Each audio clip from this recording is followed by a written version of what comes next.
हरे कृष्णा। श्रीमद्भागवत गीता अध्याय 7 भगवत ज्ञान श्लोक संख्या 20। कामस्तेत हित ज्ञान प्रपदन्त्यन्य देवता तम तम नियम्यास्थाय प्रकृत्या नियत्या स्वया। जिनकी बुद्धि भौतिक इच्छाओं द्वारा मारी गई है वे देवताओं की शरण में जाते हैं और वे अपने अपने स्वभाव के अनुसार पूजा के विशेष विधि विधानों का पालन करते हैं। हमारे मन में एक प्रश्न आ सकता है कि अगर आर्थ अर्थार्थी जिज्ञासु सब भगवान की शरण में आ सकते हैं और कई लोग आते भी हैं, तो सभी भगवान की शरण में आकर के ना आकर के देवताओं की शरण में क्यों जाते हैं? क्यों ऐसा होता है कि वो भगवान के पास नहीं आते हैं और देवताओं के पास जाते हैं?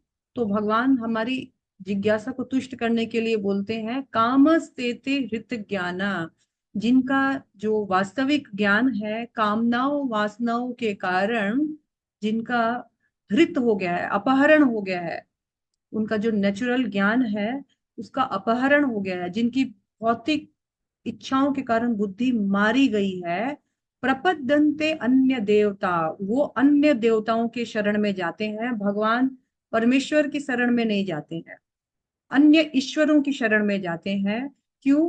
क्योंकि वो सतोगुण और रजोगुण जैसे निम्न गुणों के इन्फ्लुएंस में रहते हैं और इस कारण वो लेस इंटेलिजेंट होते हैं, अति कम बुद्धिमान होते हैं और मूर्खतावश वो सोचते हैं कि देवी देवता जो है हमारी इच्छा बहुत जल्दी और इफेक्टिवली पूर्ण कर सकते हैं कृष्ण के कंपैरेटिवली।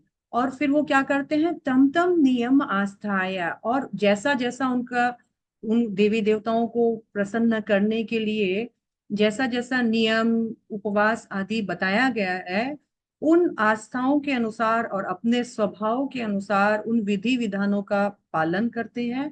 वास्तव में वे अपने स्वभाव के वश और उन तीन गुणों के कंट्रोल में होकर के ऐसा करते हैं। यानी भगवान यहाँ बोल रहे हैं कि उनके स्वभाव के कारण, निम्न गुणों के संपर्क में रहने के कारण वो भगवान के अपोज करते हैं, वो भगवान की शरण में नहीं जाते हैं, अन्य देवी देवताओं की शरण में जाते हैं, ये सोचते हुए कि ये देवी देवता मेरी इन इच्छाओं को पूर्ण करने में सामर्थ्य है और कृष्ण के मुकाबले ये बहुत जल्दी मेरी इच्छाओं को पूर्ण कर सकते हैं।